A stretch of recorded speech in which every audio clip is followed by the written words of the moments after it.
പിന്നെ ഓരോ പെട്ടികൾ തടിപ്പെട്ടികളിൽ ഗോൾഡ് കോയിൻസ്, പല രാജ്യങ്ങളുടെ ഗോൾഡ് കോയിൻസ് കേട്ടോ. പണ്ട് നമ്മൾ കുരുമുളക് കൊടുത്ത് സ്വർണം വാങ്ങിച്ചിരുന്ന കാലം ഉണ്ടായിരുന്നു. അതിനെ ഓർമ്മിപ്പിക്കുന്ന രീതിയിലുള്ള കല്ലുകൾ, വജ്രങ്ങൾ, രത്നക്കല്ലുകളൊക്കെ. ഈ രത്നം എന്താണ് രത്നം എന്ന് ആർക്കും അറിഞ്ഞൂടാത്ത രീതിയിലുള്ള വൻ കട്ടികൾ ഉണ്ടായിരുന്നതൊക്കെ ഏറ്റവും കൂടുതൽ എയിലാണ്. നിലവറയിലാണ് സ്വർണ്ണ കൂമ്പാരങ്ങൾ മുഴുവൻ ഉണ്ടായിരുന്നത്. ബിയിൽ ആദ്യത്തെ പോർഷൻ മുഴുവൻ വെള്ളിയാണ്, സ്വർണ്ണം ഇല്ല അവിടെ. ആദ്യത്തെ പോർഷനിൽ വെള്ളി കഴിഞ്ഞാണ് അകത്തേക്കുള്ള പുര. ഈ സ്വർണ്ണ വിഗ്രഹങ്ങളും സ്വർണ്ണ പാത്രങ്ങളും സ്വർണ്ണ കാര്യങ്ങളും ഒക്കെ ഞാൻ കൈകൊണ്ട് എടുത്ത് നോക്കിയിട്ടുള്ളതാണ്. അപ്പൊ ഞങ്ങളാണ് പരിശോധിച്ചത് ആദ്യമായിട്ട് നിലവറ തുറന്ന് പരിശോധിച്ചത്. തുറക്കുമ്പോ ഒരു ഗ്രാഹ്യം ഇല്ലല്ലോ അല്ലേ? ഇല്ല, ഈ തുറക്കാനെന്ന് വെച്ചാൽ അതൊരു ചെറിയ പ്രോസസ് അല്ല, തുറക്കാൻ പോകില്ല. എല്ലാം കരിങ്കല്ലിന് സംഭവം ഉണ്ടാക്കിയിരിക്കുകയാണ്. തടി പോലെ ഉപയോഗിച്ചിരിക്കാതെ കരിങ്കല്ല് കൊണ്ട് ഷീറ്റ് ഉണ്ടാക്കി കരിങ്കൽ പാളികളെ ബന്ധിപ്പിച്ചിരിക്കുന്ന കാര്യങ്ങളാണ്. പിന്നെ അതിന് പുറത്ത് തടിയിലുണ്ട്. അപ്പൊ ഇതിന്റെ ഈ ലോക്ക് സിസ്റ്റം എന്ന് പറഞ്ഞാൽ 2 പൂട്ടുണ്ട് എല്ലാത്തിനും. ഒരു പൂട്ടിന്റെ താക്കോല് കൊട്ടാരത്തിന്റെ ട്രസ്റ്റിയുടെ കയ്യിലും, ഒരു പൂട്ടിന്റെ താക്കോല് എക്സിക്യൂട്ടീവ് ഓഫീസറുടെയിലുമാണ്. അപ്പൊ ഈ പാത്രങ്ങളൊക്കെ വേറെ ഒന്നും, നമ്മുടെ എല്ലാ പൂജാ പാത്രങ്ങളും സ്വർണ്ണമാണ്, തനി സ്വർണ്ണമാണ്. സ്വർണം പൂശിയതല്ല. നമ്മുടെ ശബരിമല പറഞ്ഞതുപോലെയുള്ള സ്വർണം പൂശലല്ല, സ്വർണ്ണ പാളികൾ കൊണ്ട് ഉണ്ടാക്കിയിരിക്കുന്നത്. പത്മനാഭസ്വാമിയുടെ വിഗ്രഹം തന്നെ, ഈ വിഗ്രഹം മുഴുവൻ വളരെ കട്ടിയുള്ള സ്വർണ്ണ പാളിയാണ്. നമുക്ക് കൈകൊണ്ട് മുറിക്കാനോ വേറെ നിന്ന് മുറിക്കാനോ നോക്കില്ല, അത്ര കട്ടിയുള്ള പാളിയാണ്. ഇത് തന്നെ രണ്ട് സെറ്റുണ്ട്. എല്ലാ പൂജാ കാര്യങ്ങൾക്കും 2 സെറ്റുകൾ. സ്വർണ്ണ വിളക്കുകൾ, സ്വർണ്ണ കിണ്ടികൾ, സ്വർണ്ണ സാധനങ്ങൾ മുഴുവൻ. വിഗ്രഹത്തിന്റെ മുഖത്തൊക്കെ തുടയ്ക്കുന്ന വെള്ളി ചൂലുണ്ട്, തുറപ്പ, അത് മുഴുവൻ വെള്ളിയാണ്. വെള്ളിയിലെ തുറപ്പ, അതിന്റെ പിടി സ്വർണ്ണമാണ്. ഇത്ര നീളത്തിലുള്ള പിടി സ്വർണം, ബാക്കി തുറപ്പ. ഇതുകൊണ്ടാണ് എന്തെങ്കിലും ഉണ്ടെങ്കിൽ പൊടിയൊക്കെ എന്തിനാ വിളക്കിലെ തിരി ഇങ്ങനെ നീട്ടുന്നതിന് നമ്മൾ തീപ്പെട്ടി തിരിയോ അല്ലെങ്കിൽ ഒരു ഈർക്കിലോ ചെയ്യും. ഒരു ഈർക്കില കൊണ്ടാണ് നമ്മൾ തീരുന്നത്. ഇവിടുത്തെ വിളക്ക് തിരി തീക്കുന്നത് സ്വർണ്ണക്കോലാണ്, ചെറിയ സ്വർണ്ണക്കോലുണ്ട്. പിന്നെ എല്ലാ പൂജാപാത്രങ്ങളും കണ്ടികളും കുടങ്ങളും മറ്റു പാത്രങ്ങളും സ്വർണ്ണമയമാണ്. അതാണ് എൻ്റെ പ്രത്യേകത. ഇത് ഓരോന്നായിട്ട് തുറക്കാൻ തന്നെ നമുക്കതിനകത്ത് തുറക്കാൻ അതിൻ്റെ പ്രത്യേക എക്സ്പെർട്ടുകളുണ്ട്. അതിനൊരു തടിമെടുക്കുള്ള ഒരു 4 പിന്നെ നമ്മുടെ മറ്റാൾക്കാരുണ്ട്, ജീവനക്കാർ, ഗാർഡുകൾ. നല്ല ആരോഗ്യമുള്ളവനെ ചെയ്യാനൊക്കെ ഉള്ളൂ. കഥകളൊക്കെ പാടുകൾ. നിങ്ങൾക്ക് എനിക്കൊക്കെ തുറക്കാൻ വലിയ ബുദ്ധിമുട്ടുണ്ടാവും. നമ്മൾ തള്ളിയാൽ പോലും മൂവിയില്ല. അങ്ങനെയുള്ള ഇതാണ്. അപ്പം ഞങ്ങൾ തുറക്കാനായിട്ട് ആദ്യം നോക്കിയപ്പം അവിടെ അതിനകത്ത് എയർ സർക്കുലേഷൻ ഇല്ല. അപ്പം ആദ്യം നമ്മൾ ടെസ്റ്റ് ചെയ്തത് ഒരു മെഴുകുതിരി കത്തിച്ച് വെച്ചു നോക്കി, പെട്ടെന്നാണ് ഓക്സിജൻ ഇല്ല. ഇങ്ങനെയുള്ള സംഭവങ്ങളുണ്ടായി. അപ്പോൾ അതിന് ഞങ്ങൾ പിന്നെ ഫയർഫോഴ്സിൻ്റെ ഡെപ്യൂട്ടി കമാൻഡന്റ് അവരുടെ സംവിധാനങ്ങളോടെ വന്നു. ഇവിടെ വന്ന് തുറന്നിട്ട് ഓക്സിജൻ പമ്പ് ചെയ്ത്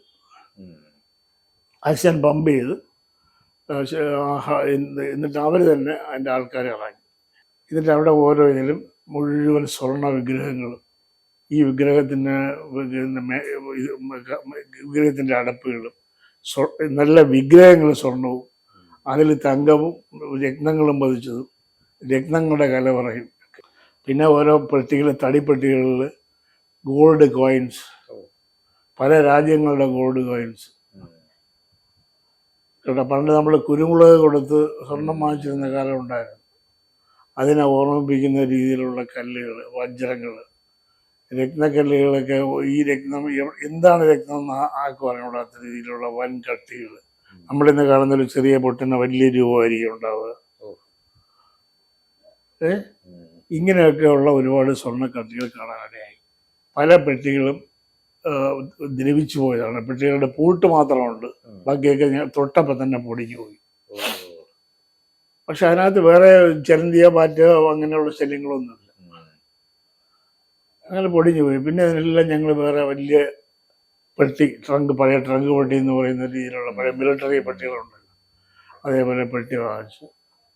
ഇത് മുഴുവൻ ഓരോ അറയായിട്ട് തുറന്നു, ആ സാധനങ്ങളെടുത്തു. ലക്ഷങ്ങളുടെ വിലമതിക്കാൻ കഴിയാത്ത ലക്ഷങ്ങളുടെ ഉരുപ്പടികൾ, ആന്റിക് വാല്യൂ ഒക്കെ ഉണ്ടല്ലോ ഒരു ആന്റിക് വാല്യൂ ഒക്കെ ഉണ്ട്. ഒരുപാട് വിഗ്രഹങ്ങൾ, സ്വർണത്തിന്റെ എന്തോ ഒരു അയ്യരുകൾ എന്ന് പറയുന്നത്, മുഴുവൻ സ്വർണം, കണ്ണു മഞ്ചിക്കുന്ന സ്വർണം വാരി കൂട്ടിയിരിക്കുകയാണ്. അതൊക്കെ നമ്മൾ പെട്ടിയിലേക്ക് റീപ്ലേസ് ചെയ്തു. വലിയ താൽക്കാലികമായ പെട്ടി ഒരു ഇതുണ്ടാക്കി, റസീറ്റ് ഇതുണ്ടാക്കി. ഇത് മുഴുവൻ 2 എക്കോളജിമാരുടെ സാന്നിധ്യത്തിൽ അവർ നോക്കിക്കൊണ്ടിരിക്കുകയാണ്. പിന്നെ ഇവിടെ ദേവസ്വം സെക്രട്ടറി ജയകുമാർ സാറും ഉണ്ടായിരുന്നു, ദേവസ്വം സെക്രട്ടറി. അതെങ്കിലും പോലും ഇത്ര പ്രാധാന്യം കൊടുത്തില്ല ആദ്യം. ജയകുമാർ സാറൊന്നും ഇതിന് ഇത്ര പ്രാധാന്യം കൊടുത്തില്ല. പക്ഷെ പിന്നീട് അദ്ദേഹത്തിന് മനസ്സിലായി ഇതിലെന്തോ ഉണ്ട്. അദ്ദേഹം എന്നല്ല, എല്ലാവർക്കും അങ്ങനെയാണ്. ഈവൻ മാർത്താണ്ഡവർമ്മ തമ്പുരാന് പോലും ഇങ്ങനെയൊക്കെ ഉണ്ടെന്ന് അറിയില്ല. അവിടെ സ്വർണം ഉണ്ടെന്നുള്ളതല്ലാതെ ഇതിന്റെ ഈ ശേഖരം ഇത്രയും വലിപ്പമുള്ളതാണ്, ഇത്രയും വിലപിടിപ്പുള്ള സാധനങ്ങൾ ഇവിടെ ഇരിക്കുന്നെന്നും ഒരാളിനും അറിഞ്ഞുകൂടാ എന്നുള്ളതാണ് പരമമായ സത്യം. അതുകൊണ്ടാണ് അത്തരം സാധനങ്ങൾ അവിടെ ഇരുന്നത്. എന്തെങ്കിലും കുറച്ച് കാരണം അതിന് നമ്മളെന്തിനും ഒരു ദൈവവിശ്വാസം ഇല്ലാതാക്കുന്നു എന്നുള്ള രീതിയിലായിരുന്നു. അപ്പോൾ അങ്ങനെയുള്ള രീതിയിലായിരുന്നു എടുത്തത്. അപ്പോൾ അന്നൊക്കെ വളരെ നമ്മുടെ ത്രിട്ടണിങ്. ഇത് കഴിഞ്ഞിട്ട് ഓരോ ദിവസവും കഴിയുന്നതും അതിൻ്റെ തിരിച്ചുള്ള താക്കോലും കെട്ടി പല താക്കോലുകൾ ഒരു സഞ്ചിയിലാക്കി ആ സഞ്ചി കൊണ്ടുവന്ന് ഒരു സ്റ്റീൽ വലമാലയുടെ ഇതിനകത്ത് വെച്ച് അവിടുന്ന് ആ സ്റ്റീലന്മാരെ പൂട്ടി അതിൻ്റെ താക്കോലും ഇവിടെ വെച്ചുകൊണ്ടാണ് ഞാൻ വരുന്നത്. ആലോചിച്ചു എന്തുമാത്രം ഉത്തരവാദിത്വം ഉണ്ടായിരുന്ന സമയമാണ്. ആൾക്ക് വേണം എന്തുകൊണ്ട് ചെയ്യാം. നമുക്കെതിരെ ആശയം ഉണ്ടാവാം, ഇത്രയും സംഭവം നമ്മൾക്കെതിരെ ആശയം ഉണ്ടാവാം. ഈ സ്വർണ്ണ വിഗ്രഹങ്ങളും സ്വർണ്ണ പാത്രങ്ങളും സ്വർണ്ണ കാര്യങ്ങളും ഒക്കെ ഞാൻ കൈകൊണ്ട് എടുത്ത് നോക്കിയിട്ടുള്ളതാണ്.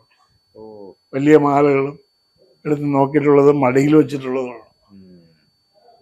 വളരെ മുണ്ട് മാത്രമേ എടുത്തിട്ടുള്ളൂ, ഷർട്ടൊന്നുമില്ല, ചെയ്തിട്ടുള്ളതാണ്.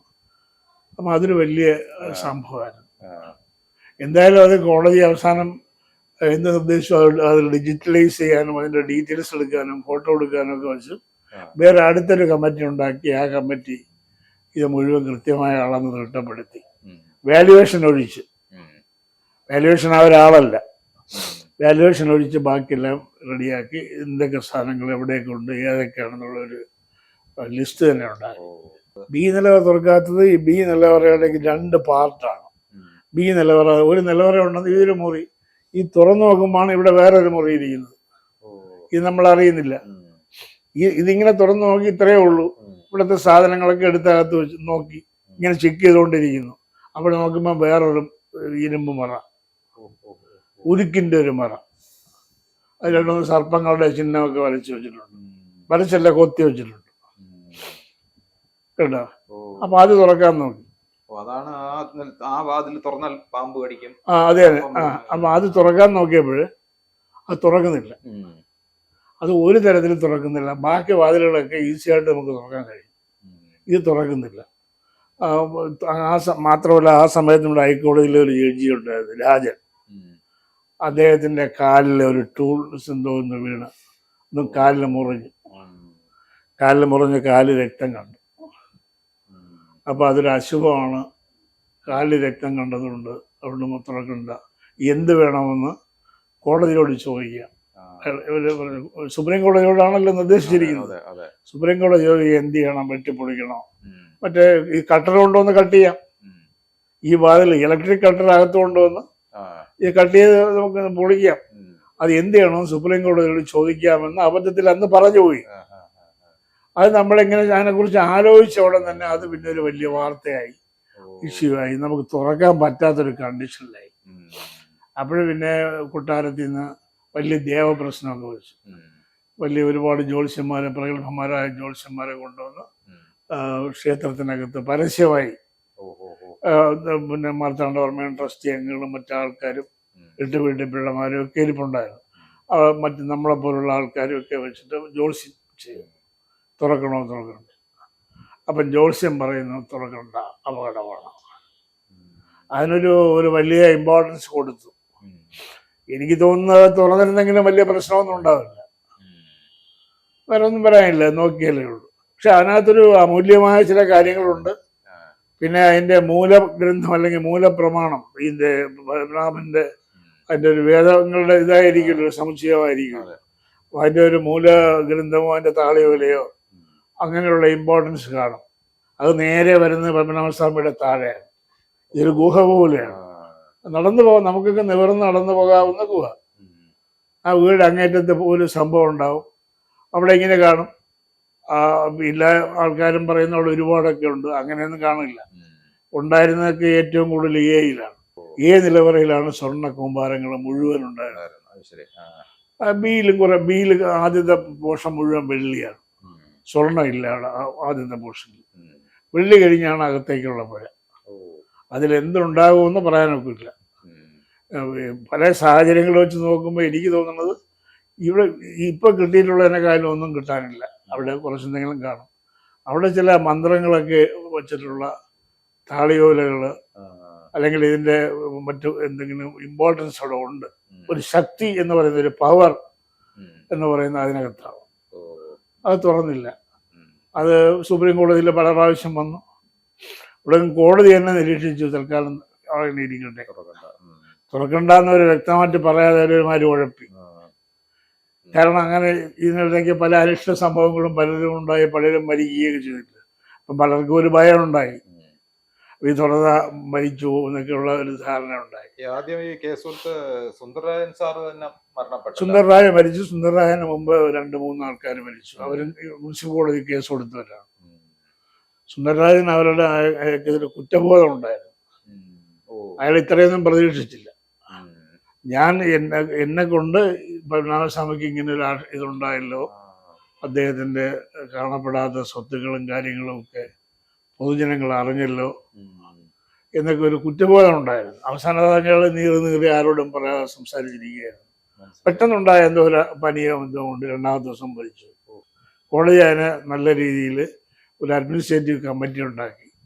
ഡിസ്ട്രിക്ട് ജഡ്ജിയുടെ അധ്യക്ഷതയിൽ IAS ഓഫീസർമാരും മറ്റു ആൾക്കാരും എല്ലാ പാർട്ടിയുടെ പിന്നെ കേന്ദ്രത്തിൻ്റെയും സംസ്ഥാനത്തിൻ്റെ ഓരോ പ്രതിനിധിയും ഒക്കെ തുടങ്ങിയ ഒരു അഡ്മിനിസ്ട്രേറ്റീവ് കമ്മിറ്റി ഉണ്ടാക്കി. ആ അഡ്മിനിസ്ട്രേറ്റീവ് കമ്മിറ്റിയാണ് ഇപ്പോൾ റൂൾ ചെയ്യുന്നത്. ഈ അഡ്മിനിസ്ട്രേറ്റീവ് കമ്മിറ്റിയുടെ മുകളിലൊരു സൂപ്പർവൈസറി കമ്മിറ്റി ഉണ്ടാക്കി. അത് ഹൈക്കോടതി ജഡ്ജിയുടെ നേതൃത്വത്തിലുള്ള ആ ലെവലിലുള്ള ചില ഒരു 4-5 പേരെ കൊണ്ട് അങ്ങനെ പവറുണ്ടാക്കി. അപ്പോൾ ഈ 2 കമ്മിറ്റിയോടെ നിശ്ചയിക്കണം. ഇനി ഈ 2 കമ്മിറ്റിയും കൂടെ നിശ്ചയിച്ചു വേണം ഇതിൻ്റെ ഭാവി കാര്യങ്ങൾ ചെയ്യാൻ. കൊട്ടാരക്കാർക്ക് അവർക്ക് അതിനകത്ത് യാതൊരു ഓണർഷിപ്പും ഇല്ല, ആ റൈറ്റും ഇല്ല, അവകാശവും ഇല്ല. അവർക്ക് വരാം, തൊഴാം, അവരുടെ ആചാരങ്ങൾ നടത്താം. അവർക്ക് ഇമ്പോർട്ടൻസ് ഉണ്ട്. ഫസ്റ്റ് പ്രിഫറൻസ് അവർക്ക് കൊടുക്കും. ദർശനത്തിനും അവർക്കാണ് ഫസ്റ്റ് പ്രിഫറൻസ്. അവിടുത്തെ അപ്പോയിൻമെൻറ്റ്സിനോ അവിടുത്തെ വസ്തുവകകളുടെ ഇടപാടുകൾക്കോ ക്യാഷിനോ ഒന്നും അവർക്ക് യാതൊരു അവകാശമില്ല. അങ്ങനെ എല്ലാവരുടെയും മാനം രക്ഷിച്ചുകൊണ്ടുള്ള ഒരു ഉത്തരവാണ് സുപ്രീം കോടതി ഉണ്ടാക്കിയത്.